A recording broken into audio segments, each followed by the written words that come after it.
अस्सलाम वालेकुम viewers. Sabiya health and beauty tips में मैं आपको खुश आमदीद कहती हूँ। कैसे हैं आप सब? उम्मीद है आप सब ठीक होंगे, खुश होंगे, आबाद होंगे।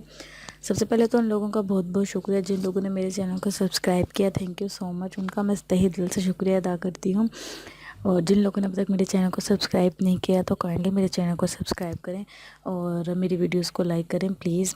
और आज जो मैं आप लोगों के लिए वीडियो लेकर आई हूँ वो उन लोगों के लिए है जो जिन लोगों को भूख नहीं लगती। उनके साथ ये प्रॉब्लम होता है कि वो क्या करें कि उन्हें ज़्यादा से ज़्यादा भूख लगे और वो ज़्यादा से ज़्यादा खा सकें। तो इसके लिए एक सिंपल सी मैं टिप लेकर आई हूँ आप लोगों के लिए।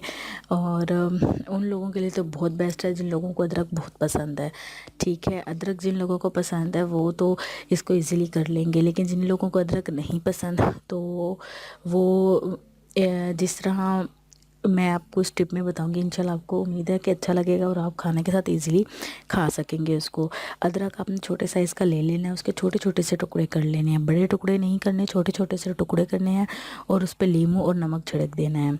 ठीक है, नींबू और नमक छिड़कने के बाद आपने उसे अच्छे तरह मैश करना है, अच्छी तरह उसको मिक्स करना है। मिक्स करने के बाद आपने जब खाना खाना है तो वो आपने छोटे छोटे जो अदरक के पीसेस होंगे वो आपने साथ खाना खाने के साथ आपने वो खाने हैं। इंशाल्लाह देखिएगा कि 2 दिन के अंदर अंदर ही आप फील करेंगे कि आपको भूख ज़्यादा लगना शुरू हो गई है और आप जो है वो एक दफ़ा खाना खाएंगे तो फिर आपको दोबारा से तलब होगी कि हम कुछ खाएं, क्योंकि अदरक में कुछ ऐसे विटामिन्स होते हैं जो भूख को बढ़ाते हैं।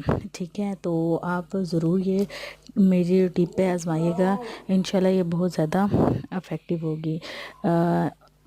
उम्मीद है आज आपको मेरी वीडियो पसंद आई होगी। इसी तरह मेरी वीडियोस देखते रहें, लाइक करते रहें। Thank you so much and अल्लाह हाफिज़।